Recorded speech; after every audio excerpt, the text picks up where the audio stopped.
চারিং ক্রসে Cox and কোম্পানির ব্যাংকের ভল্টে একটা টিনের বাক্স আছে। বহু দেশ ঘুরে ঘুরে সে বাক্স তুবড়ে গেছে, যদিও তাতে আমার নামটা এখনো লেখা আছে, John H Watson, MD, late Indian army. বাক্সের ভেতরে রয়েছে আমার বন্ধু শার্লক হোমসের প্রচুর কেসের নানা রকম কাগজপত্র। কিছু কেস এমনও আছে যেগুলোর কোনো নিষ্পত্তি হয়নি। এই যেমন মিস্টার জেমস ফিলিমোরের অসমাপ্ত কেস, যিনি ছাতা নেওয়ার জন্য নিজের বাড়ি ফিরেছিলেন, কিন্তু তারপর এই পৃথিবী থেকে একেবারে উধাও হয়ে যান। তারপর রয়েছে আলিসিয়া জাহাজের রহস্য। এক বসন্তের সকালে লোকজন নিয়ে সে জাহাজ কুয়াশার মধ্যে হারিয়ে গেছিল। আরেকটা কেস ছিল ইসাডোরা পারসানো নামে এক বিখ্যাত জার্নালিস্ট এবং ডুয়েলিস্ট, যিনি বদ্ধ উন্মাদ অবস্থায় একটা ঘরের মধ্যে একটা দেশলাই বাক্সের দিকে তাকিয়ে বসেছিলেন, আর সেই বাক্সে ছিল এক অদ্ভুত পোকা, যার নাম বিজ্ঞানও আবিষ্কার করে উঠতে পারেনি। এছাড়াও বেশ কিছু পরিবারের গোপন তথ্য নিয়ে কেস রয়েছে, যার কথা প্রকাশ পেলে চারিদিকে শোরগোল পড়ে যাবে। আরও কিছু কেস আছে যেগুলোতে আমি উপস্থিত ছিলাম না, কিংবা আমার উপস্থিতি সেরকম তাৎপর্যপূর্ণ ছিল না। তবে এই কেসটা আমি আমার ব্যক্তিগত এক্সপিরিয়েন্স থেকে বলছি।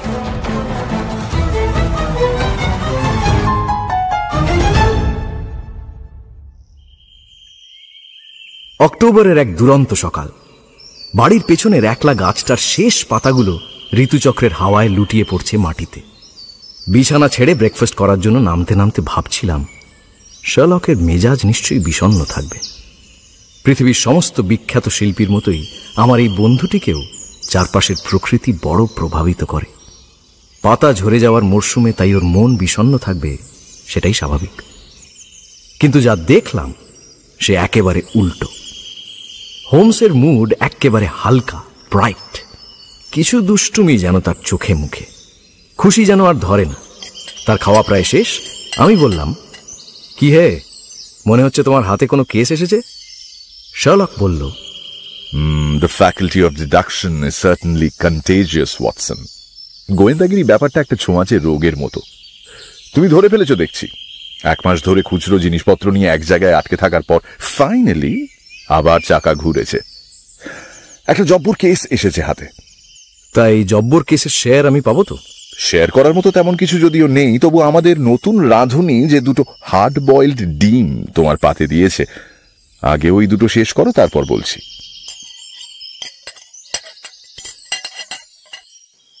মিনিট 15 পরে ব্রেকফাস্ট শেষ হলো, টেবিল পরিষ্কার হলো।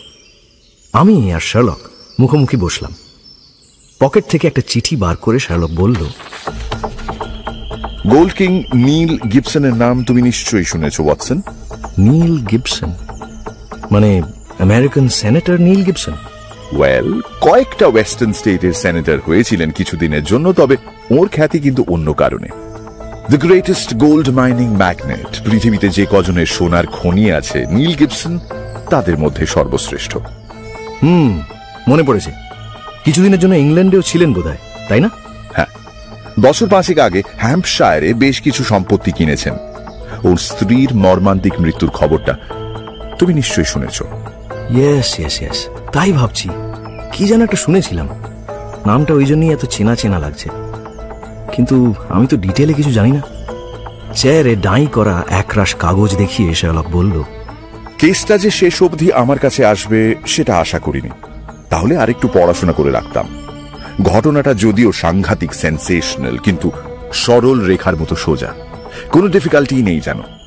অ্যাকিউজডের পার্সোনালিটি যতই ইন্টারেস্টিং হোক না কেন, তথ্য প্রমাণ সবই তার বিরুদ্ধে। অন্তত পুলিশ, কোর্ট, করোনারের জুরি তো তাই বলছে। ওয়াটসন, আমার মনে হয় না আমি খুব একটা কিছু করতে পারবো যদি না সম্পূর্ণ নতুন এবং অপ্রত্যাশিত কোনো ঘটনা আমার নজরে আসে। না, আমার ক্লায়েন্টের খুব যে একটা উপকার করতে পারবো সেটাও মনে হয় না। তোমার ক্লায়েন্ট? এই যা, কথায় কথায় আসল জিনিসটা তো বলতেই ভুলে গেছি।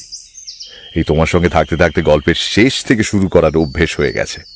আসল ব্যাপারটাই ভুলে মেরে দিয়েছি। এই নাও, আগে এটা পড়ো। এই বলে চিঠিখানা এগিয়ে দিল শার্লক। বেশ নিপুণ হাতে লেখা চিঠি।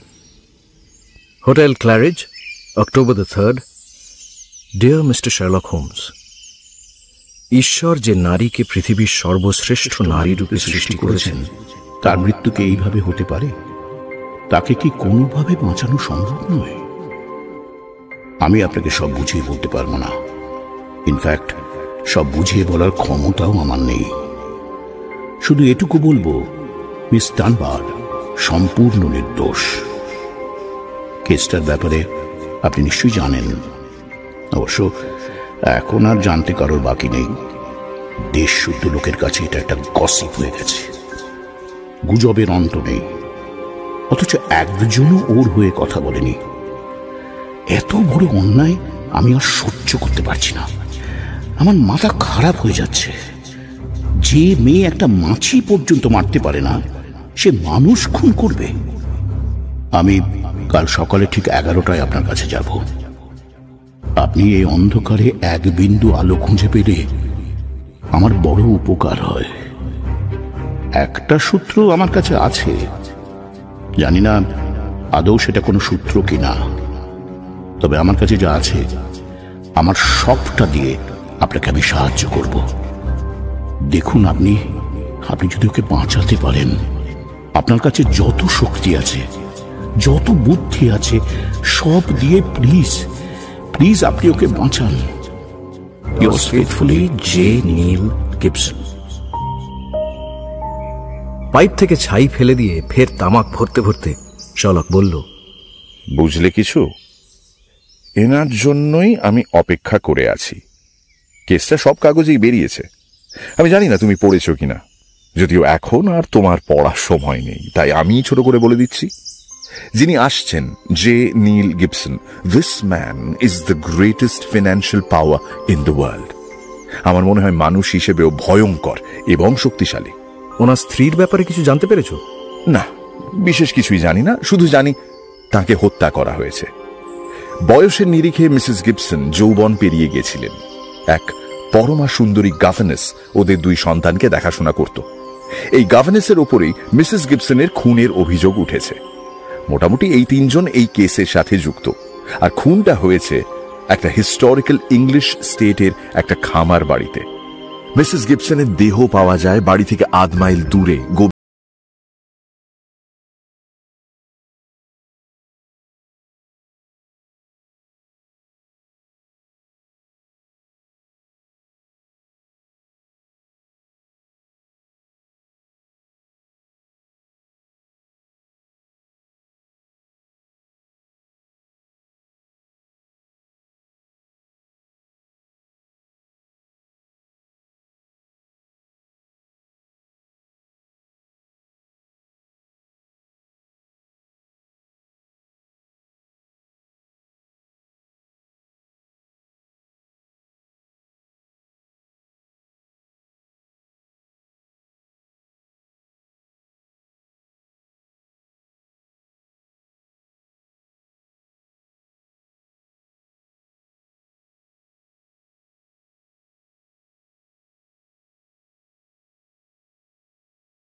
থেকে পাওয়া গেছে। শার্লক চুপ করে গেল। এই সংকেত আমি বিলক্ষণ চিনি। চিন্তার ট্রেন ছুটছে ওর মাথায়। এখন কথা বলে বাগড়া দেওয়া ঠিক হবে না। কিছুক্ষণ পরে ও নিজেই আবার বলতে শুরু করলো, হ্যাঁ ওয়াটসন, ওয়ার্ডরোবের নিচের তাক থেকেই পাওয়া গেছে। খুবই খারাপ। 2 জন জুরিও ভেবেছে খুনটা ওই করেছে। তবে এর চাইতেও খারাপ হলো একটা চিরকুট, গভর্নেসের হাতে লেখা চিরকুট, যাতে বলা আছে তিনি মিসেস গিবসনের সঙ্গে দেখা করার অ্যাপয়েন্টমেন্ট করেছেন। আর অ্যাপয়েন্টমেন্ট যেখানে হওয়ার কথা ছিল সেখানেই পাওয়া গেছে ওর লাশ। আর লাশের হাতের মুঠোয় ছিল সেই চিরকুটটা। কি বুঝলে? Finally there is the motive. Senator Gibson অত্যন্ত অ্যাট্রাক্টিভ একজন মানুষ। তার স্ত্রী মারা গেলে এরকম একজন ইয়াং গভর্নেসের তো পোয়া 12, যিনি অলরেডি সেনেটর গিবসনের কাছ থেকে এত প্রশংসা পান। লাভ, ফরচুন, পাওয়ার, কেসটা অত্যন্ত কদর্য, আগলি ওয়াটসন, ভেরি আগলি। খুবই। এই গভর্নেন্সের কোনো অ্যালিবাইও নেই। উল্টে তিনি যে ওই সময় থর ব্রিজ মানে ক্রাইম সিনের কাছে ছিলেন সেটাও ওকে স্বীকার করতে হয়েছে, কারণ বেশ কয়েকজন গ্রামবাসী ওকে ওখানে দেখেছিল। তাহলে তো আর কিছুই বাকি নেই, সব তো হয়েই গেল। তবুও ওয়াটসন, এই ব্রিজটা একটা লম্বা পাথুরে ব্রিজ, রেলিং দেওয়া, থর জলা যেখানে সরু হয়ে গেছে তার উপর তৈরি এই থর ব্রিজ, আর এই থর ব্রিজের মুখেই পাওয়া গেছে লাশ। মোটের উপর বক্তব্য এই।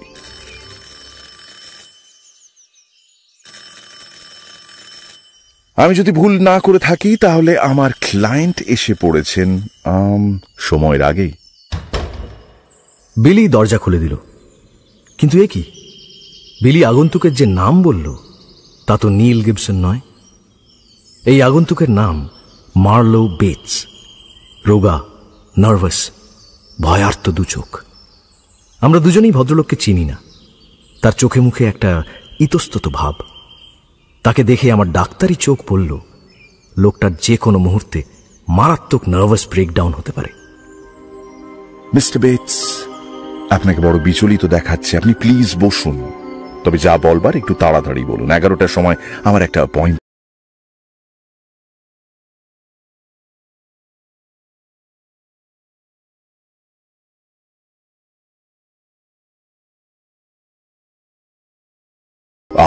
Strong language, Mr. Bates. I have to be emphatic, Mr. Holmes. আমার হাতে সময় বেশি নেই। উনি যদি জানেন আমি এখানে এসেছি তাহলে আর রক্ষে নেই। আমার যা বলার চট করে বলেনি। আমি এর আগে আপনার কাছে আসতে পারিনি। আজ সকালে ওনার সেক্রেটারির কাছে শুনলাম উনি এখানে আসছেন, তাই আমি ছুটতে ছুটতে আপনার কাছে এসেছি মিস্টার হোমস। আপনি তো ওনার ম্যানেজার, তাই না? ছিলাম, তবে ওনাকে নোটিস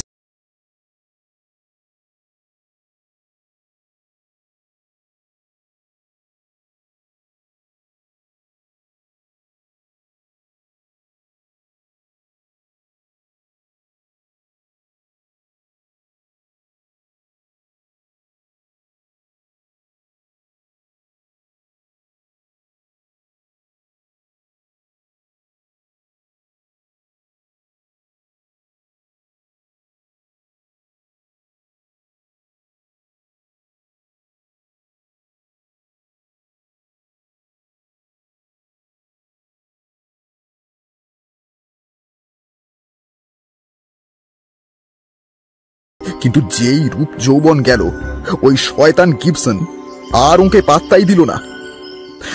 আমরা সবাই মিসেস গিবসনকে খুব ভালোবাসতাম, আর ওনাকে কষ্ট দিত বলে ওই শয়তানটাকে ঘেন্না করতাম। অসম্ভব ধূর্ত, অসম্ভব বদমাশ ওই নীল গিবসন। আমার এইটুকুই বলার ছিল যে ওই লোকটার মুখের কথাই ভুলবেন না মিস্টার হোমস। ওর মুখোশের পিছনের আসল মুখটা অত্যন্ত ভয়ঙ্কর। ও যা বলবে লুকোবে তার থেকে অনেক বেশি। এবার আমি চলি, লোকটা এসে গেল বলে। ঘড়ির দিকে ভয়ার্ত চোখে তাকিয়ে ঝড়ের বেগে ঘর থেকে উধাও হয়ে গেল এই বিচিত্র আগন্তুক। কিছুক্ষণ চুপ করে থাকার পর শার্লক বলল, ওয়েল ওয়েল ওয়েল, কর্মচারীরা মনিব মিস্টার গিবসনের প্রতি খুব একটা লয়াল নয় দেখছি। ভালোই হলো, হুঁশিয়ারিটা কাজে লাগবে। এবার শুধু আসল লোকের অপেক্ষা। ঘড়ির কাঁটা ঠিক 11টা ছুঁল, আর সিঁড়িতে ভারী পায়ের শব্দ শোনা গেল।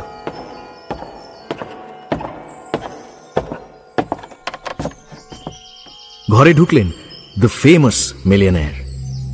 তার দিকে একবার তাকিয়েই বুঝলাম কেন ম্যানেজার ভদ্রলোক মনিবকে জমের মতো ভয় পায়, অপছন্দও করে, আর কেনই বা প্রতিদ্বন্দ্বী কারবারিরা অভিশাপের পাহাড় জমিয়েছে এর মাথায়। আমি যদি একজন স্কাল্পটার হতাম আর আমাকে এমন একজনের মূর্তি গড়তে হতো যার স্নায়ু লোহার মতো কঠিন, যার বিবেক নিষ্পৃহ, তাহলে মডেল হিসেবে নীল গিবসনকেই বেছে নিতাম। রুক্ষ, লম্বা, দীর্ঘ চেহারায় শুরু থেকে শেষ পর্যন্ত প্রচন্ড লালসা, অপরিমেয় ক্ষুধা আর উচ্ছৃঙ্খলতা যেন ফুটে বেরোচ্ছে। মুখখানা যেন গ্রানাইট খোদাই করে বানানো হয়েছে, এতটাই কঠিন, অনুতাপহীন। মুখে অজস্র কঠিন রেখা অসংখ্য বিপদ পেরিয়ে যাওয়ার চিহ্ন বহন করছে। ধূসর শীতল চোখ দিয়ে আমাদের দুজনকে তিনি ভালো করে নিরীক্ষণ করে নিলেন। শার্লক বলল, হ্যালো মিস্টার গিবসন, আলাপ করিয়ে দিই, ইনি আমার বন্ধু ডক্টর ওয়াটসন। চেয়ার টেনে নিয়ে শার্লকের সামনে বসে তিনি বললেন, শুরুতেই একটা বিষয় স্পষ্ট করে বলে দিই mister Holmes, for this case money is not a factor. যত খুশি টাকা নিন, কিন্তু প্রমাণ করে দিন যে ভদ্রমহিলা নির্দোষ। বলুন কত নেবেন? আমার প্রফেশনাল চার্জ যা, আমি তার চেয়ে বেশি কখনোই নিই না মিস্টার গিবসন। যা আমার পারিশ্রমিক হয় সেটাই নিই। ওয়েল, টাকার দরকার না থাকলেও রেপুটেশনের দরকার তো আছে। এই কেসটা যদি ঠিকমতো সাজাতে পারেন, তাহলে ইংল্যান্ড, আমেরিকা দুটো কন্টিনেন্টেই আপনাকে নিয়ে হইচই পড়ে যাবে। থ্যাংক ইউ মিস্টার গিবসন, তবে নাম ডাকের প্রয়োজন আমার নেই। আমি বরং নাম গোপন রেখে কাজ করতেই বেশি ভালোবাসি, আর সব ক্ষেত্রেই কেসটা আমার কাছে একমাত্র আকর্ষণের বিষয়। বাজে সময় নষ্ট না করে বরং কাজের কথায় আসা যাক। আসল ঘটনাটা তো খবরের কাগজ থেকে জেনেই গেছেন। আমার মনে হয় না আমি আর নতুন কিছু অ্যাড করতে পারবো। তবু যদি আপনার কোনো জিজ্ঞাসা থাকে করতে পারেন। Well, there is just one point. কি পয়েন্ট? আপনার আর মিস ডানবারের মধ্যে আসল সম্পর্কটা কি? স্বর্ণ সম্রাট যেন একটু চমকে উঠলেন। চেয়ার থেকে উঠতে গিয়েও আবার নিজেকে সামলে নিয়ে বসে পড়লেন। মিস্টার হোমস, আশা করি আপনি নিজের সীমার মধ্যে থেকেই কাজটা করবেন। অবশ্যই। একজন মনিবের সঙ্গে তার কর্মচারী যেরকম সম্পর্ক হয়, আমার সাথে মিস ডানবারের সম্পর্ক তাই ছিল। ও যখন ছেলে মেয়েদের সঙ্গে থাকে, তাদের দেখভাল করে, আমার সাথেও সেই সময়ই দেখা হয়। চেয়ার ছেড়ে উঠে দাঁড়িয়ে শার্লক বলল, মিস্টার গিবসন, আমি একজন ব্যস্ত মানুষ, বাজে কথায় সময় নষ্ট করতে আমি চাই না। আপনি আসতে পারেন, and I wish you a very good morning. আমাদের ভিজিটর নীল গিবসনের ধূসর চোয়াল যেন রাগে লাল হয়ে উঠল। চেয়ার ছেড়ে দাঁড়িয়ে উঠে শার্লকের উপর প্রায় ঝুঁকে পড়ে বললেন, তার মানে কি বলতে চাইছেন আপনি? ওয়েল মিস্টার গিবসন, মানেটা বোধহয় আমার আরেকটু সহজ করে বলা উচিত ছিল। মানেটা হলো কেসটা আমি ছেড়ে দিলাম। সেটা তো বুঝতেই পারছি, কিন্তু কারণটা কি? আপনি কি দাম বাড়াচ্ছেন, নাকি ভয় পাচ্ছেন যে কেসটা আপনি হ্যান্ডেল করতে পারবেন না? সোজাসুজি উত্তর দিন। ওকে, আপনাকে সোজাসুজি বলি তাহলে। দেখুন, এই কেসটা যথেষ্ট জটিল, আর তাই ভুল ইনফরমেশন পেলে সেটা আরো জটিল হয়ে যাবে। আপনি বলতে চাইছেন আমি মিথ্যেবাদী? আমি ভদ্রভাবে বলতে চেয়েছিলাম, কিন্তু আপনি যখন সোজাসুজি বলেই দিলেন, আমি কোনো প্রতিবাদ করব না। মিস্টার হোমস, আমি উত্তেজনায় চেয়ার ছেড়ে লাফিয়ে উঠলাম। স্বর্ণ সম্রাটের মুখ রাগে নির্মম হয়ে উঠল, তার হাতের মুঠো উদ্যত। শার্লক কিন্তু হেসে বলল, মিস্টার গিবসন, চেঁচামেচি করবেন না। ব্রেকফাস্টের পর গোলযোগ ভালো লাগে না। তার চেয়ে রাস্তায় গিয়ে একটু হাঁটুন, হাওয়া খান, মাথা ঠান্ডা হবে। কি অসাধারণ লোক এই নীল গিবসন! আমি প্রশংসা না করে পারছি না। কি অসম্ভব সেলফ কন্ট্রোল! মুহূর্তের ক্রোধ শান্ত করে নিলেন সঙ্গে সঙ্গেই।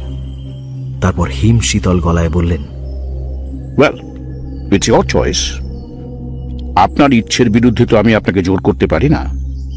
মিস্টার হোমস, আপনার সকালটা ভালো হতে পারত, কিন্তু যাই হোক, একটা কথা বলি, আমাকে চটালে আখেরে কিন্তু ক্ষতি হয়। অনেকেই আমাকে এরকম কথা বলেছে, তবু আমি এখনো বহাল তবিয়তে আছি। Well, good morning mister Gibson. আমার মনে হয় আপনার জীবন থেকে এখনো অনেক শিক্ষা পাওয়া বাকি আছে। নীল গিবসন দুমদাম করে বেরিয়ে গেলেন। শার্লক কিন্তু নিরুত্তাপ। পাইপ টানতে টানতে কিছুক্ষণ সিলিং এর দিকে তাকিয়ে রইল। তারপর জিজ্ঞেস করল, কি বুঝলে Watson? Well Sherlock, mister Gibson যেমন ধরনের লোক, পথের কাঁটাকে সরাতে এর বিন্দুমাত্র অসুবিধে হবে না।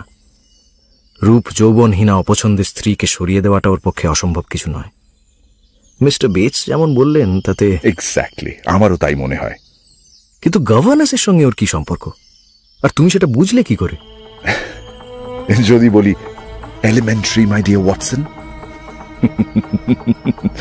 তাহলে তোমাকে ব্লাফ দেওয়া হবে। আসলে ব্লাফ ওয়াটসন, ব্লাফ ব্লাফ।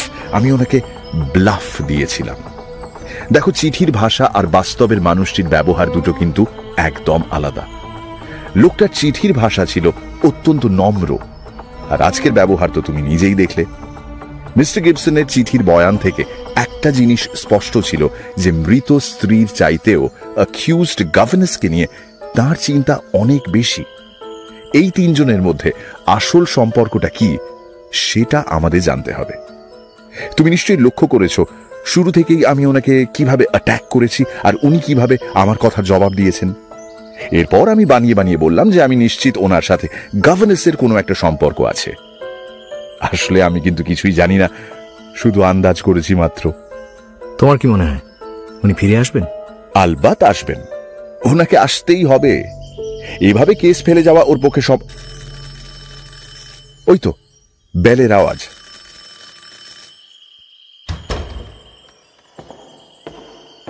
সিঁড়িতে পায়ের শব্দ। আরে মিস্টার গিবসন, আসুন আসুন আসুন। এই মাত্র আমি ওয়াটসনকে বলছিলাম আপনি এলেন বলে। স্বর্ণ সম্রাট ঘরে ঢুকলেন আবার, তবে এবার অনেকটাই মার্জিত। শার্লকের ওষুধে কাজ হয়েছে, তবু অপমানের জ্বালা চোখ থেকে এখনো যায়নি। কমন সেন্স দিয়ে বুঝেছেন কাজ উদ্ধার করতে গেলে শান্ত হয়ে কিছুটা নথি স্বীকার করতেই হবে। মিস্টার হোমস, আমি ভেবে দেখলাম আমার ওভাবে রিয়্যাক্ট করাটা উচিত হয়নি। কেসের স্বার্থে আপনি সঙ্গত কারণেই প্রশ্ন করেছেন, কিন্তু একটা বিষয়ে আপনি নিশ্চিন্ত থাকতে পারেন, আমার সঙ্গে মিস ডানবারের সম্পর্ক এই কেসের সাথে কানেক্টেড নয়। সেটা আমি বুঝবো। বুঝলাম। আপনি ডাক্তারের মতোই রুগীর সব সিমটম জানতে চান, am I right? এক্স্যাক্টলি।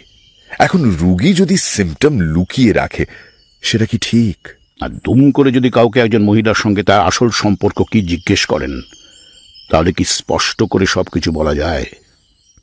দেখুন মিস্টার হোমস, প্রত্যেক মানুষের একটা ব্যক্তিগত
জন্য দোষ দেবেন মিস্টার হোমস?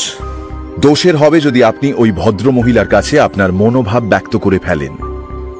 সেই তরুণী কিন্তু এসেছিলেন আপনার আশ্রয়ে চাকরি করতে। শার্লকের তিরস্কারের ধাক্কায় মুহূর্তের জন্য তার দু চোখে সেই আগের মতো ক্রোধ যেন ফিরে এল। আমি যা নই তা বানিয়ে বানিয়ে বলতে চাই না মিস্টার হোমস। জীবনে আমি যেদিকে হাত বাড়িয়েছি সেটাই পেয়েছি। মিস ডানবারের কাছ থেকে আমার ভালোবাসা ছাড়া আর কিছুই চাওয়ার ছিল না। আমি সেটা ওকে বলেও ছিলাম। তাই নাকি? আপনি বলেছিলেন এই কথা? বলেছিলাম উপায় থাকলে আমি ওকে বিয়ে করে নিতাম।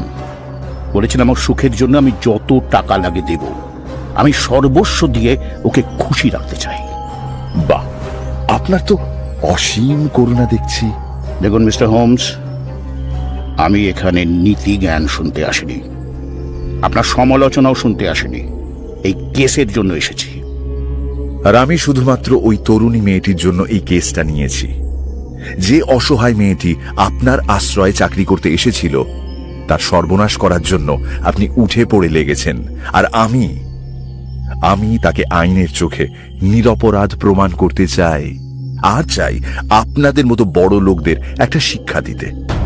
দুনিয়ায় ঘুষ দিয়ে সব জিনিস কেনা যায় না মিস্টার গিবসন। আমি অবাক হয়ে দেখলাম এত কঠিন একটা তিরস্কার স্বর্ণ সম্রাট বেমালুম হজম করে গেলেন। তিনি বললেন, আমি এখন বুঝতে পারছি ঈশ্বর যা করেন ভালোর জন্যই করেন। ভালোই হয়েছে আমার প্ল্যানটা কাজ করেনি। মিস ডানবার আমার কোনো কথাই রাখেনি। সেই মুহূর্তেই বাড়ি ছেড়ে দিয়ে চলে যেতে চেয়েছিল। গেল না কেন? Well, in the first place, এই বাড়িতে অনেকেই ওর উপর নির্ভরশীল। নিজের স্বার্থে ও তাদের কষ্ট দিতে চাইনি। আর দ্বিতীয়ত, আমি কথা দিয়েছিলাম ওর গায়ে আমি আর হাত দেব না। আরো একটা কারণ আছে, যদিও ও জানতো আমার উপর ওর প্রভাব কতটা শক্তিশালী, আর ও সেটাকেই ভালো কাজে লাগাতে চেয়েছিল। কিভাবে? ওয়েল মিস্টার হোমস, মিস ডানবার আমার ব্যাপারে অনেক কিছু জানত, এমন কিছু যা সাধারণ মানুষ কল্পনাও করতে পারে না।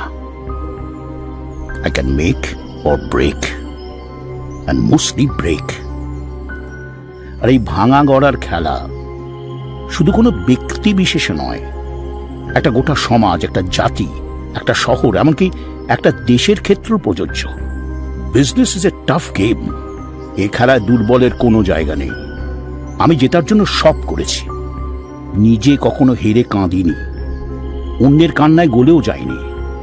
কিন্তু মিস ডানবারের দৃষ্টিভঙ্গি অন্যরকম। I guess she was right. ও বলতো একজন মানুষের যেটুকু দরকার তার বেশি থাকার প্রয়োজন নেই। অগণিত মানুষকে ধ্বংস করে একজনের সম্পত্তি বাড়ানো পাপ। ও বিশ্বাস করত টাকা পয়সা, অর্থ, প্রতিপত্তি চিরকাল থাকে না। মিস ডানবার জানতো যে আমি ওর কথার গুরুত্ব দিই। ও চেয়েছিল এই অর্থের পাহাড় পেরিয়ে আমি যেন আমার কাজের মধ্যে দিয়ে পৃথিবীর মঙ্গল সাধন করতে পারি। এই উদ্দেশ্যেই ও থেকে যায়। তারপরেই এই ঘটনা ঘটে। তো এই ঘটনা সম্পর্কে আপনার কি অভিমত? কয়েক মিনিট বিরতি নিলেন স্বর্ণ সম্রাট। দুহাতে মাথা চেপে ধরে কি যেন চিন্তা করলেন। যা হয়েছে খুবই দুর্ভাগ্যজনক।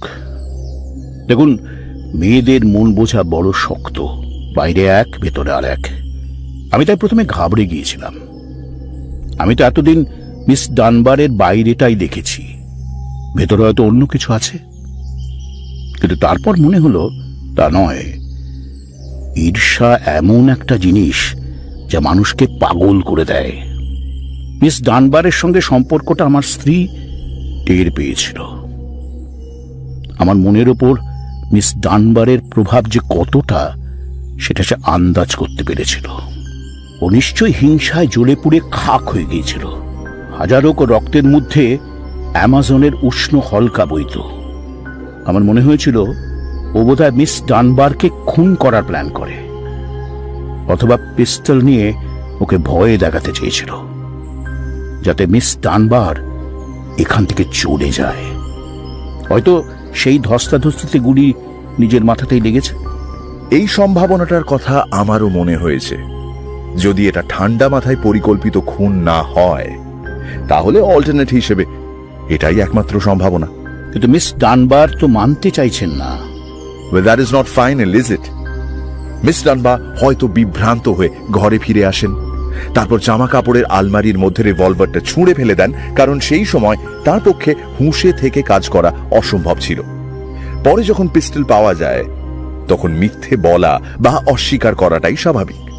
এর বিপক্ষে কি পয়েন্ট থাকতে পারে বলুন? মিস ডানবার নিজে হয়তো। শার্লক ঘড়ির দিকে তাকালো। সকালটা পারমিট বের করতেই কেটে যাবে। আমরা সন্ধে ট্রেনে উইনচেস্টার পৌঁছে যাব। ভদ্রমহিলার সঙ্গে দেখা না করা পর্যন্ত এ নিয়ে স্পষ্ট কিছু আমি বলতে পারবো না। তবে আমি জানি না শেষ পর্যন্ত আমার সমাধান আপনার পছন্দ হবে কিনা।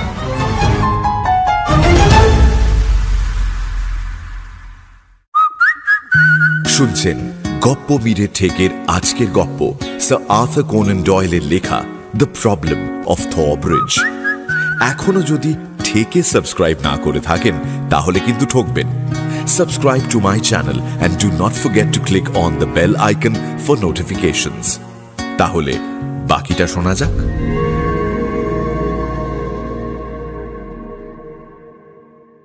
সরকারি অনুমতি পেতে একটু দেরি হয়ে গেল।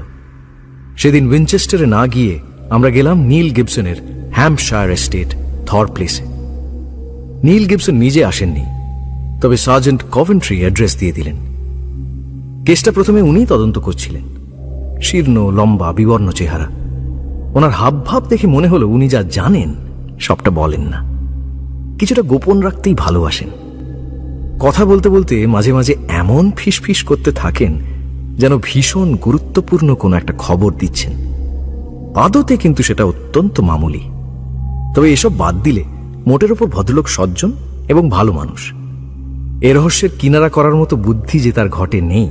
যে কোনো সাহায্য পেলে যে তিনি বর্তে যাবেন সে কথা নিজে থেকেই স্বীকার করে বললেন, মিস্টার হোমস, স্কটল্যান্ড ইয়ার্ডের চেয়ে আপনি অনেক ভালো।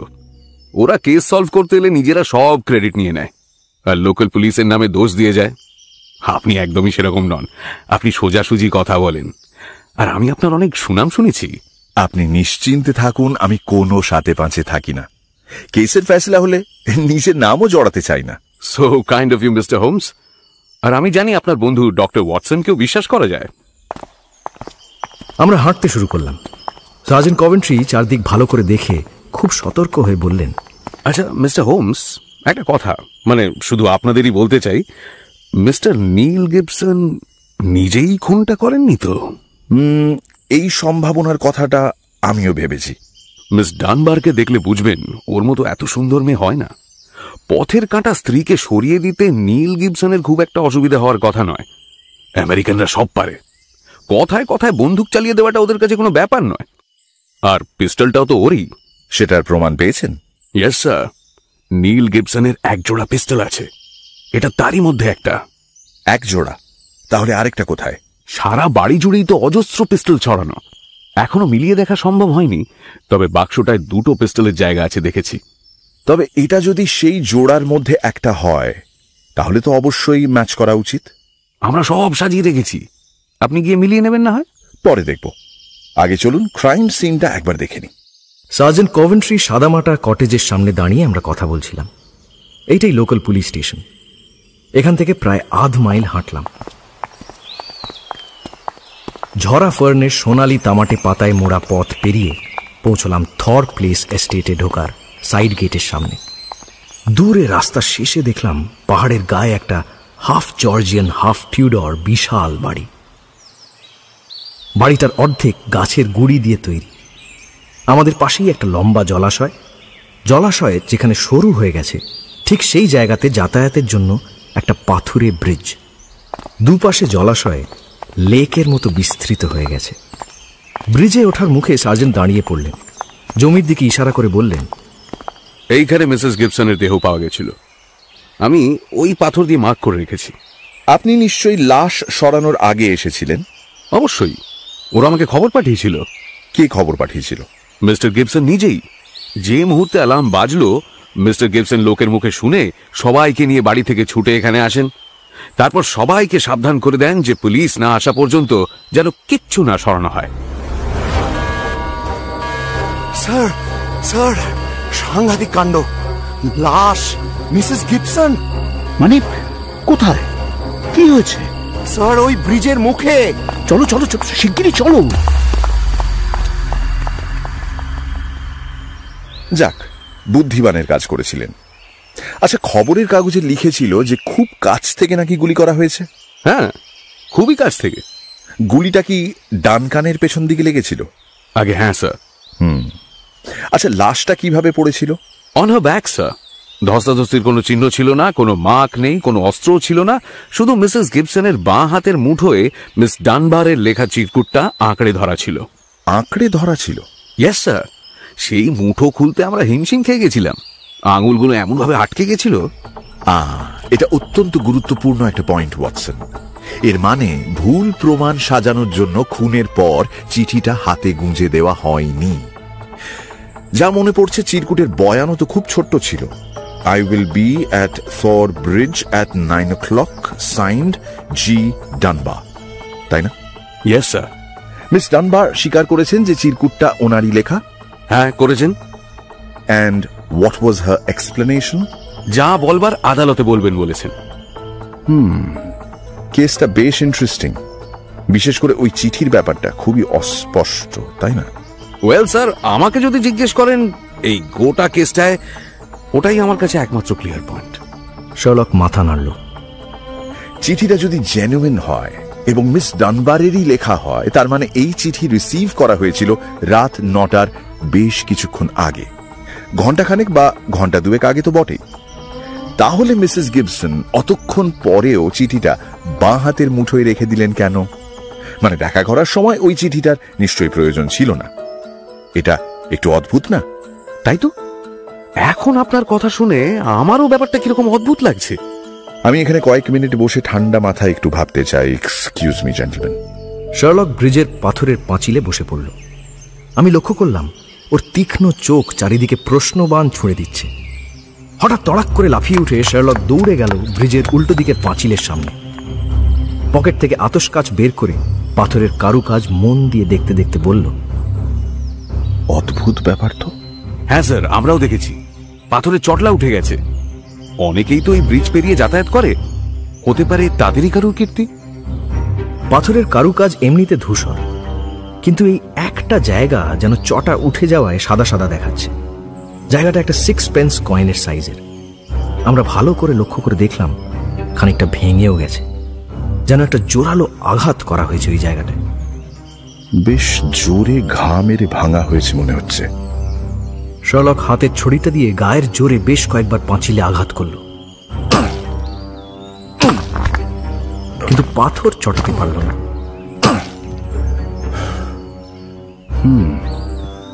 বেশ জোরেই আঘাত করা হয়েছে, আর বেশ অদ্ভুত জায়গায় আঘাতটা করা হয়েছে। ওপর থেকে নয়, নিচ থেকে আঘাতটা করা হয়েছে। পাঁচিলের তলার কিনারাটা দেখেছেন? কিন্তু লাশ যেখানে পাওয়া গেছে সেখান থেকে এই জায়গার দূরত্ব কম করে 15 ফুট তো হবেই। হ্যাঁ, তা ঠিক। হয়তো কেসের সঙ্গে এর কোনোই সম্পর্ক নেই, তবু ব্যাপারটা নোট করে রাখা ভালো। আমার মনে হয় এখানে আর কিছু দেখার নেই। আচ্ছা, পায়ের ছাপটা কিছু পাননি না? মাটি একেবারে লোহার মতো শক্ত, কোনো ছাপ নেই। চলুন তাহলে যাওয়া যাক। আগে বাড়ির ভেতরে যে অস্ত্রগুলোর কথা আপনি বললেন সেগুলো দেখব, তারপর উইনচেস্টারে যাব। এই কেসে আরো এগোনোর আগে মিস ডানবারের সঙ্গে আমার কথা বলাটা খুব দরকার। মিস্টার নীল গিবসন তখনও শহর থেকে ফেরেননি, তবে ম্যানেজার মিস্টার বেটস ছিলেন, সেই মার্লো বেটস। তিনি আমাদের তার মনিবের কালেকশনে থাকা নানা সাইজের বন্দুক পিস্টল দেখালেন। তার মুখ থেকে বুঝলাম ওগুলো আমাদের দেখাতে পেরে মনে মনে বিরাট তৃপ্তি পেয়েছেন, যেন বোঝাতে পেরেছেন ওর মনিব কতটা ভয়ঙ্কর। মিস্টার গিবসনের শত্রুর শেষ নেই।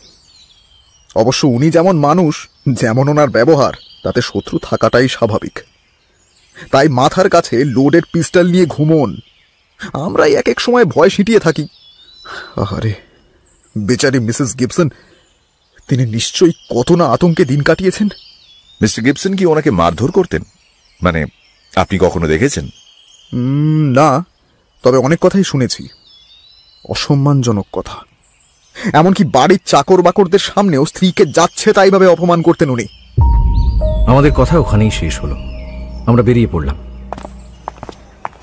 স্টেশনে যেতে যেতে শার্লক বলল, আমাদের কোটিপতি স্বর্ণ সম্রাটের ব্যক্তিগত জীবন খুব একটা ভালো নয় দেখছি। ওয়েল ওয়াটসন, অনেকগুলো নতুন তথ্য জানতে পারলাম ঠিকই, কিন্তু এখনো কোনো সিদ্ধান্তে উপনীত হতে পারছি না। মিস্টার গিবসনের উপর সন্দেহটা কি? মিস্টার বেটস তার মনিব সম্বন্ধে যত খারাপ কথাই বলুক না কেন, যখন অ্যালার্ম বাজে অর্থাৎ খুনের সময়টায় উনি নিঃসন্দেহে লাইব্রেরিতেই ছিলেন। 8:30 নাগাদ ডিনারের ব্যবস্থা করা হয়েছিল। ততক্ষণ পর্যন্ত সবকিছু নর্মাল ছিল। চিরকুটে যে সময়টার কথা লেখা ছিল, খুনটা তার আশেপাশেই হয়েছে। তবে মিস্টার গিবসন শহর থেকে বিকেল 5টা নাগাদ ফেরার পর আর কিন্তু বেরোননি।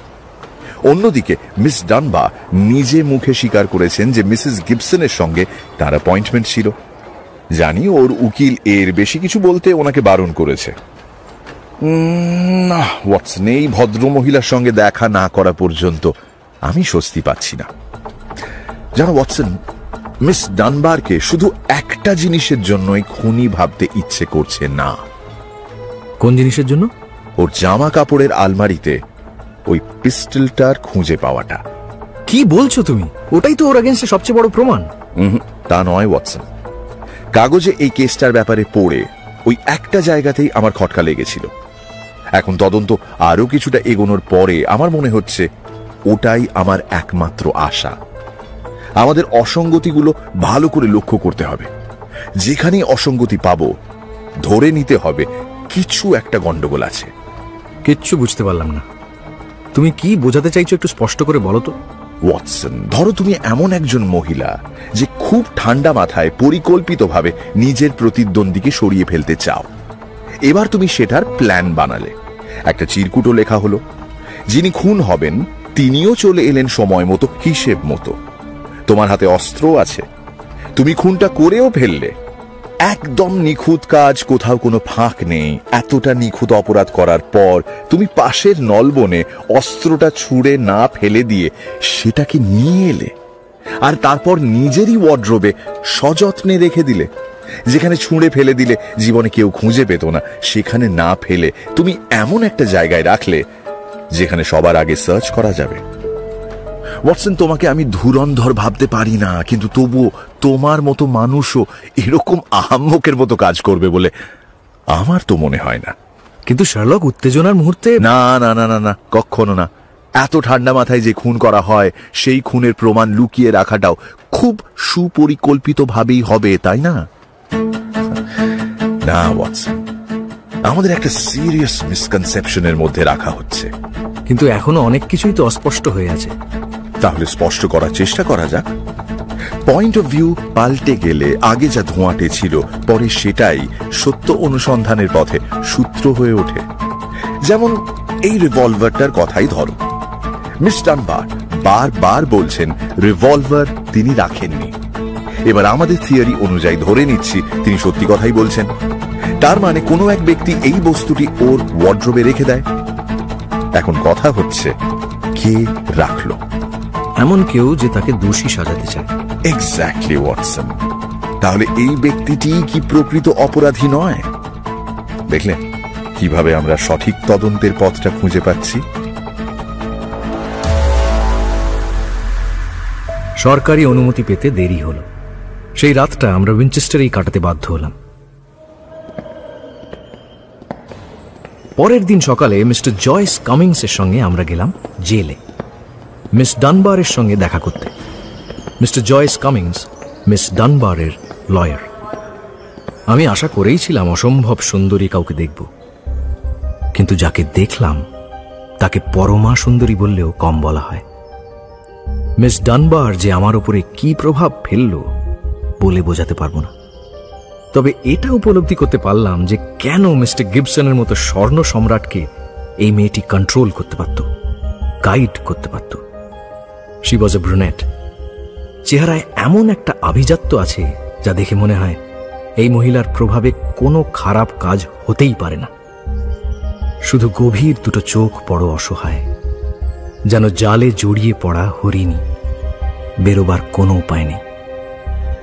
তবে আমার বিখ্যাত বন্ধুকে দেখে ওর নরম গালে যেন রং ফিরে এলো, ব্যাকুল চোখ দুটোয় যেন জ্বলে উঠল আশার আলো। মৃদু উদ্বিগ্ন কণ্ঠে মিস ডানবার প্রশ্ন করলেন, মিস্টার গিবসন নিশ্চয়ই আমার আর ওনার সম্পর্কের কথা আপনাকে বলেছেন? হ্যাঁ, বলেছেন। আপনাকে সেসব নিয়ে কথা বলে আর যন্ত্রণা পেতে হবে না। আপনাকে দেখে আমি একটা জিনিস স্পষ্ট বুঝতে পারছি। মিস্টার গিবসন আপনার সম্পর্কে যা যা বলেছিলেন সব সত্যি। ওর ওপর আপনার প্রভাব, the innocence of your relation with him, এসব নিয়ে আমার মনে আর কোনো দ্বন্দ্ব নেই। কিন্তু কোর্টে সব কথা খুলে বলেননি কেন? আসলে ব্যাপারটা যে এত জটিল হয়ে যাবে আমি বুঝতে পারিনি। ভেবেছিলাম একটু অপেক্ষা করলে সত্যিটা ঠিক প্রকাশ পেয়ে যাবে। পারিবারিক ব্যক্তিগত বিষয় সবার সামনে আনার প্রয়োজনই পড়বে না। কিন্তু এখন দেখছি গোটা ব্যাপারটা আরো কঠিন হয়ে যাচ্ছে। My dear young lady, mister Cummins আপনাকে নিশ্চয়ই বলেছেন যে এই মুহূর্তে সমস্ত প্রমাণ আমাদের বিরুদ্ধে এবং আমাদের সব রকম ভাবে চেষ্টা করতে হবে যাতে সত্যিটা প্রকাশ পায়। তাই আমার একান্ত অনুরোধ, আপনি আমার কাছে কিছু লুকোবেন না প্লিজ। আমি কথা দিচ্ছি, আমি কিচ্ছু লুকোবো না। তাহলে বলুন, মিসেস গিবসনের সঙ্গে আপনার সম্পর্ক কিরকম ছিল? She hated me mister Holmes. আমাকে একদমই সহ্য করতে পারতেন না। উনি কোনো কিছুই অর্ধেক করতেন না। যতটা সম্পূর্ণভাবে নিজের স্বামীকে ভালোবাসতেন ততটা সম্পূর্ণভাবে আমাকে উনি ঘৃণা করতেন।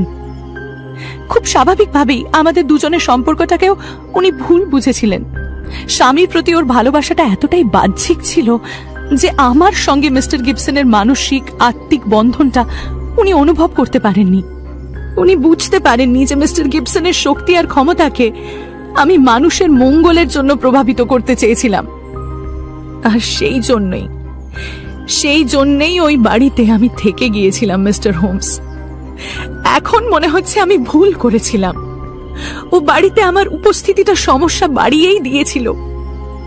যদিও আমি না থাকলেও ও বাড়িতে কোনোদিনও সুখ ফিরে আসতো না।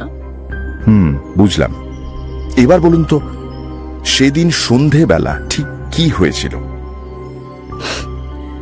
মিস্টার হোমস, আমি যতটা জানি সব সত্যি করে বলছি, কিন্তু সেই সত্যিটা প্রমাণ করার মতো কিছুই আমার কাছে নেই। আমি আপনাকে এমন কিছু গুরুত্বপূর্ণ কথা বলবো যেগুলোর কোনো ব্যাখ্যা আমার কাছে নেই, যেগুলোর ব্যাখ্যা আমি কল্পনাও করতে পারি না। আপনি শুধু ঘটনাগুলো বলুন, চিন্তা নেই, ব্যাখ্যা আমি করব। সেদিন রাতে আমি সত্যি থর ব্রিজে গিয়েছিলাম, কিন্তু কেন জানেন?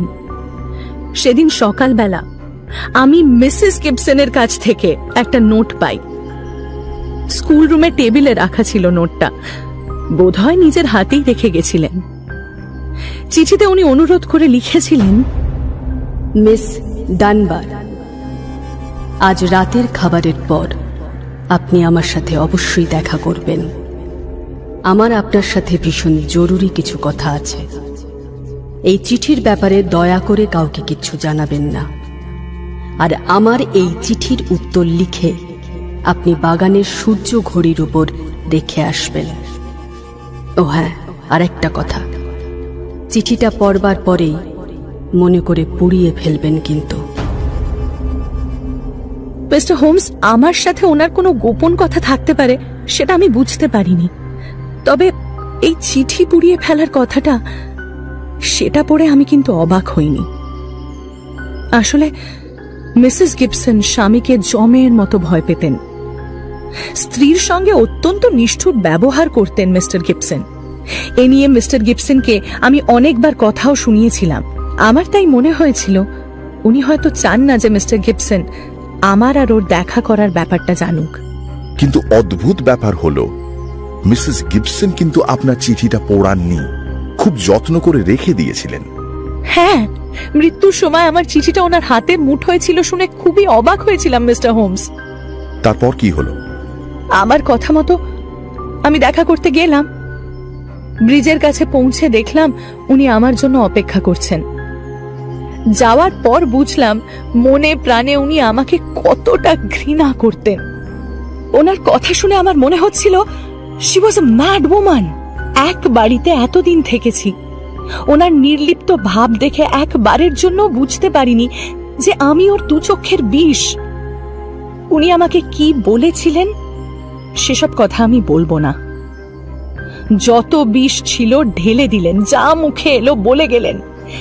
আমি আমি কিচ্ছু বলিনি, বলতে পারিনি মিস্টার হোমস।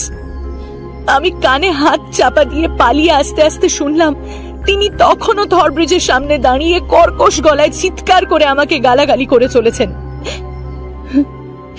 ওনার মৃতদেহ পরে কোথায় পাওয়া গেছিল? উনি যেখানে দাঁড়িয়েছিলেন তার থেকে কয়েক গজ দূরে। আমার অনুমান আপনি চলে যাবার কিছুক্ষণের মধ্যেই উনি খুন হন। আচ্ছা, ফেরার পথে গুলির শব্দ শুনেছিলেন? না, শুনিনি। আমি তখন এতটাই উত্তেজিত ছিলাম, এতটাই ডিস্টার্বড ছিলাম যে মাথা ঠিক ছিল না। দৌড়ে নিজের ঘরে চলে যাই। কোনো কিছু শোনার বা দেখার মতো মনের অবস্থা আমার ছিল না মিস্টার হোমস। আপনি বললেন যে আপনি সোজা নিজের ঘরে ঢুকে গিয়েছিলেন। সকালের আগে ঘর থেকে আবার বেরিয়েছিলেন কি? হ্যাঁ, যখন অ্যালার্ম বাজলো, জানলাম যে মিসেস গিবসন খুন হয়েছেন, আমি সবার সঙ্গে দৌড়ে বেরিয়ে গেছিলাম। মিস্টার গিবসনকে তখন দেখেছিলেন? হ্যাঁ, উনি তখন সবেমাত্র ব্রিজ থেকে ফিরছিলেন। ডাক্তার আর পুলিশকে খবর দিচ্ছিলেন। ওনাকে কি খুব বিচলিত দেখাচ্ছিল? Mister Gibson is a very strong self contained man. ভেতরের আবেগ বাইরে চট করে প্রকাশ করেন না। তবু আমি যেহেতু ওনাকে খুব ভালোভাবে চিনি, আমার মনে হয়েছিল হি ওয়াজ ডিপলি কনসার্নড।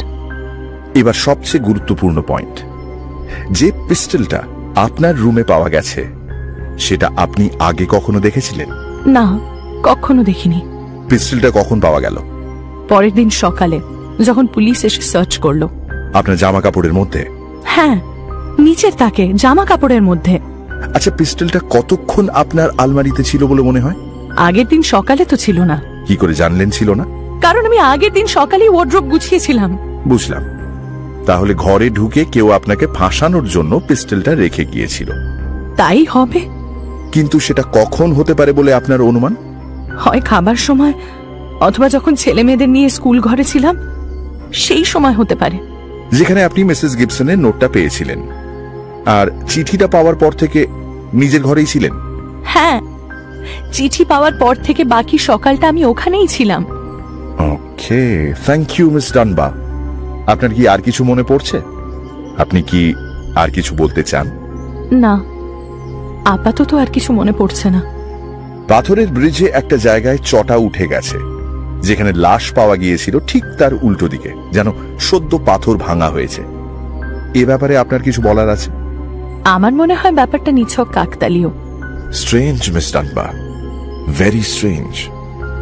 মানে খুবই অদ্ভুত সমাপতন। ঠিক যেখানে খুন হলো, কেন ঠিক সেই জায়গাতেই পাথরের চটা উঠল? তবে উঠবেই বা কি করে? প্রচুর কসরত করে গায়ের জোরে পাথরে ঘা না মারলে তো ওভাবে চটা ওঠানো যায় না। শার্লক এই কথার কোনো উত্তর দিল না। ওর ধূসর কৌতূহলী মুখটা হঠাৎ করে উত্তেজিত হয়ে উঠল। দু চোখে ভেসে উঠল দূরের কোনো এক সন্ধানী দৃষ্টি। এই দূরদৃষ্টি আমি চিনি। রহস্য জাল ভেদ করে সূত্র অনুসন্ধান করছে এক ধ্যানস্থ রহস্য সন্ধানী। ধ্যানমগ্ন সেই মূর্তির সামনে কথা বলারও সাহস না আমার হলো, না ব্যারিস্টারের, না মিস ডানবারের। হঠাৎ তড়াক করে চেয়ার ছেড়ে লাফিয়ে উঠল শার্লক। প্রচন্ড উত্তেজনায় বলে উঠল, চলো ওয়াটসন, চলো। কি হলো mister Holmes? Never mind my dear lady, never mind. Mister Cummings, আমি খুব শিগগির আপনার সঙ্গে যোগাযোগ করব। Mister Cummings, with the help of the god of justice, আমি আপনাকে এমন একটা কেস দেব যা সারা ইংল্যান্ডকে কাঁপিয়ে দেবে। মিস ডানবা, কালকের মধ্যেই আপনি খবর পেয়ে যাবেন। চিন্তা করবেন না, ধোঁয়াশার মেঘ কেটে যাচ্ছে আস্তে আস্তে, চোখের সামনে স্পষ্ট আলোর রেখা দেখে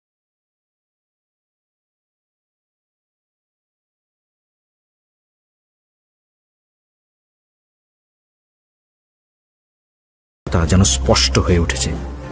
এক জায়গায় চুপ করে বসে থাকতেই পাচ্ছে না। ট্রেন যখন থর প্লেসের কাছাকাছি চলে এসেছে প্রায়, আচমকা ও আমার মুখোমুখি এসে বসল। নিজের দু হাত আমার হাঁটুর উপর রাখল। আমি দেখলাম ওর দু চোখে অদ্ভুত এক দুষ্টুমি খেলা করছে। ওয়াটসন, আমার কেন জানি না মনে হয় আমরা এই রহস্য সমাধানে যখনই বেরোই তুমি সঙ্গে পিস্টল রাখো, তাই না? হ্যাঁ, রাখি। তোমার জন্যই তো রাখি। এই যে রহস্যের নেশায় বুঁদ হয়ে তুমি নিজের খেয়াল রাখার কথা বেমালুম ভুলে যাও, সেটা কি ঠিক? কতবার এই পিস্টল তোমার জীবন বাঁচিয়েছে বলো তো? হ্যাঁ হ্যাঁ হ্যাঁ, ঠিকই বলেছ।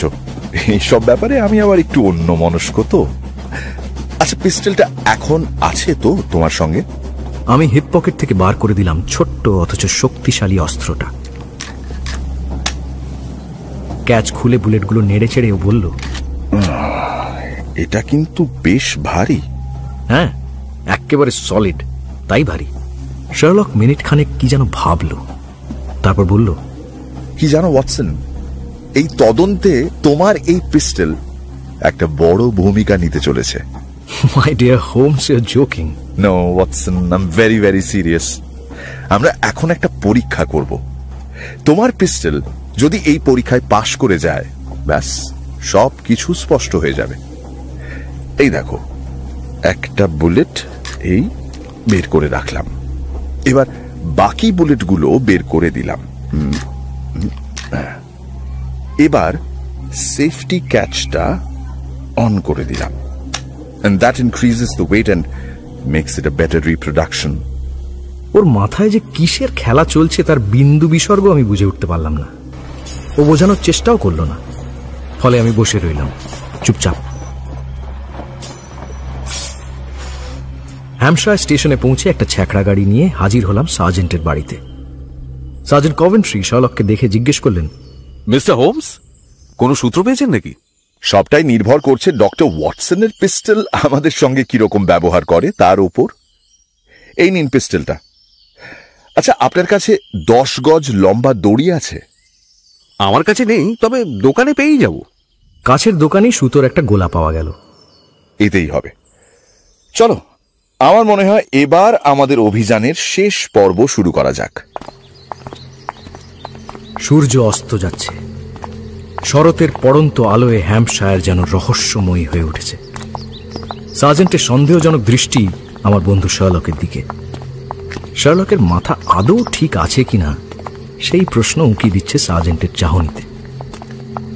খুনের জায়গাটায় পৌঁছে বুঝলাম, বাইরে যতই স্থির থাকার চেষ্টা করুক না কেন, ভেতরে ভেতরে শার্লক ভীষণ উত্তেজিত হয়ে আছে। তুমি জানো ওয়াটসন, আগে বেশ কয়েকবার আমি লক্ষ্যভ্রষ্ট হয়েছি। I actually have an instinct. তবু মাঝে মাঝে এই ইনস্টিংক্ট আমাকে একটু ভুল পথে চালনা করে দেয়। উইনচেস্টারের সেলে বসে এই ব্যাপারটা আমার মাথায় এসেছিল। এখন চেষ্টা করে দেখা যাক। শার্লক হাঁটতে হাঁটতে সুতোর একটা দিক শক্ত করে রিভলভারের হ্যান্ডেলে বেঁধে নিয়েছিল। ক্রাইম সিনে পৌঁছে মিসেস গিবসনের মৃতদেহ কোথায় পড়েছিল সার্জেন্টের কথা শুনে সেই এক্স্যাক্ট পয়েন্টটা মার্ক করল। আশেপাশে খুঁজে একটা বড় পাথর জোগাড় করল। এবার সুতোর আরেকটা দিক ওই পাথরে বাঁধল। এরপর সেটা ব্রিজের পাথরের পাঁচিলের অন্যদিকে এমনভাবে ঝুলিয়ে দিল যাতে পাথরটা জলের ঠিক ওপরে ঝুলতে থাকে। তারপর লাশ যেখানে পড়েছিল ঠিক সেই জায়গায় গিয়ে দাঁড়ালো। ওর হাতে আমার রিভলভার, যার হ্যান্ডেলে সুতো বাঁধা, আর সুতোর আরেকটা দিক বাঁধা হয়েছে ওই ঝুলন্ত পাথরে। ওয়াটসন, ভালো করে দেখো এইবার। কথা শেষ করেই রিভলভারটা চেপে ধরল নিজের মাথায়, তারপর হাতের মুঠোটা আলগা করে দিল। চোখের পলকে ঝুলন্ত পাথরের ওজন পিস্টলটাকে টেনে নিয়ে গেল ব্রিজের ওপর দিয়ে। উল্টো দিকের পাঁচিলে রিভলভারটা গিয়ে আঘাত করল। তারপর চোখের নিমেষে পাঁচিল টপকে আমার রিভলভারটা অদৃশ্য হয়ে গেল জলের তলায়। শার্লক এক লাফে পাথুরে পাঁচিলের সামনে হাঁটু গেড়ে বসে পড়ল, ফেটে পড়ল উল্লাসে। উফ উফ, এর থেকে ভালো ডেমনস্ট্রেশন আর কি বা হতে পারত। দেখো ওয়াটসন, দেখো, your revolver has solved the problem. দেখলাম পিস্টলের আঘাতে পাঁচিলের তলার দিকে আগের চটার ঠিক পাশে আরো একটা চটা উঠে গেছে। সাইজ এবং আকার হুবহু এক। সার্জেন্ট কভেন্ট্রির চোখে মুখে অদ্ভুত এক বিস্ময়। সার্জেন্টের মুখোমুখি দাঁড়িয়ে শার্লক বলল, সার্জেন্ট কভেন্ট্রি, আমরা আজ রাতটা সরাইখানায় কাটাবো। আপনি একটা আঁকশি বা হুক জাতীয় জিনিস এনে আমার বন্ধুর রিভলভারটা উদ্ধারের ব্যবস্থা করে দিন। ওটার পাশেই আপনি আরো একটা সুতো বাঁধা রিভলভার আর পাথর পাবেন, যেটা দিয়ে ওই প্রতিহিংসা পরায়ণ মহিলা নিজের অপরাধ লুকোনোর চেষ্টা করেছিলেন এবং এক নির্দোষ মহিলার ওপর খুনের দায় চাপাতে চেয়েছিলেন। আপনি মিস্টার গিবসনকে জানিয়ে দিন কাল সকালে আমি ওর সাথে দেখা করব। তারপর মিস ডানবারকে জেল থেকে বের করার ব্যবস্থা করা যাবে।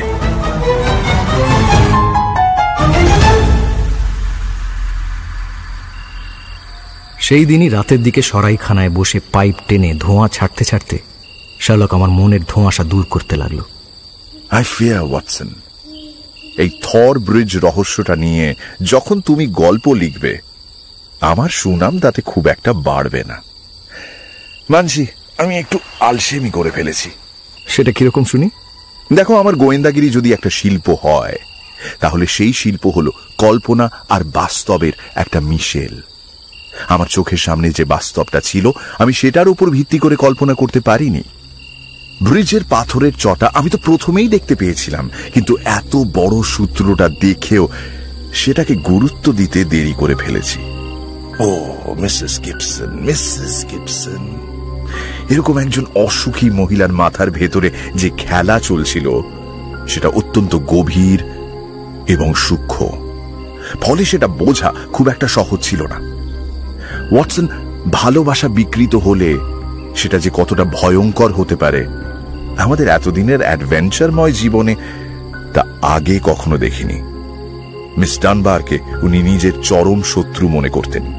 উনি মনে করতেন যে মিস্টার গিবসন ওনার সঙ্গে যে খারাপ ব্যবহারগুলো করতেন তার জন্য মিস ডানবারই দায়ী। ভেবেছিলেন মিস ডানবার এসবে ইন্ধন জুগিয়েছেন, তাই উনি প্রতিজ্ঞা করলেন। প্রতিজ্ঞা? কি প্রতিজ্ঞা করলেন? প্রথম প্রতিজ্ঞা, নিজেকে শেষ করে দেবেন। দ্বিতীয় প্রতিজ্ঞা, সেটা এমন ভাবে করবেন যাতে মিস ডানবারের জীবনে চরম ক্ষতি নেমে আসে, যে ক্ষতি অপূরণীয়, যে ক্ষতি মৃত্যুর চেয়েও ভয়ানক।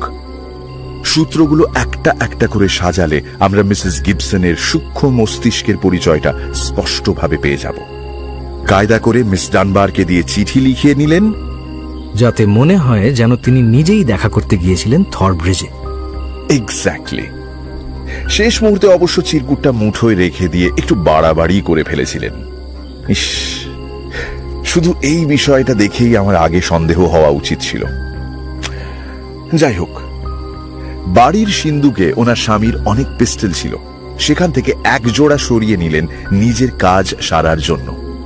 জোড়া পিস্টলের একটা নিয়ে গেলেন জঙ্গলে, একটা গুলি খরচ করলেন। তারপর পিস্টলটা এনে সকালের দিকে লুকিয়ে রাখলেন মিস ডানবারের ওয়ার্ডরোবের জামা কাপড়ের মধ্যে। তারপর থর ব্রিজের কাছে গেলেন। অসাধারণ দক্ষতায় এবং চাতুর্যে হাতিয়ার উধাও করে দেওয়ার এই ব্যবস্থা করলেন, যে ব্যবস্থা আমি তোমাদের ডেমনস্ট্রেট করে দেখালাম। তারপর মিস ডানবার এলেন। আশ মিটিয়ে নিজের শেষ নিঃশ্বাস দিয়ে তাকে গালাগাল দিলেন। মিস ডানবার চলে যেতেই তার অসামান্য নাটকের জবনিকা পতন করলেন নিজের জীবনে জবনিকা টেনে। আর কোনো ভাগ নেই। সমস্ত সূত্র পর পর একেবারে পর পর বসে গেছে। খবরের কাগজগুলো অবশ্য এরপর বলতে পারে যে কেন আগে ভাগেই জলায় জাল ফেলা হয়নি, কিন্তু এত বড় জলায় ঠিক কোথায় জাল ফেলা দরকার হয় সেটা জানা না থাকলে এগোনো সহজ নয়।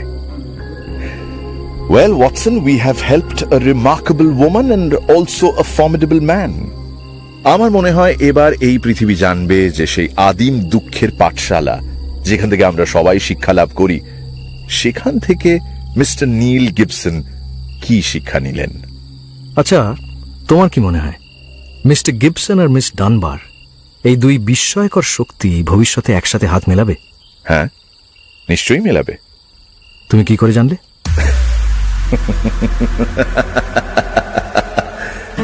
Elementary, my dear Watson. Elementary.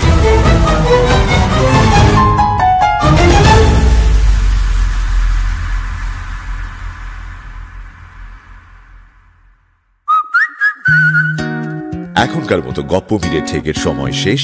পরের সপ্তাহে আরো একটা নতুন গপ্প নিয়ে আসবো আমি। Till then, like, share and subscribe to my channel and don't forget to click on the bell icon for notifications. নিজে তো শুনছেনই, সঙ্গে বন্ধুদেরও জানান। প্রত্যেক শনিবার রাত 9টায় আমি মীর নিয়ে আসি গপ্প মীরে ঠেক, আপনার গপ্পের প্লেলিস্ট।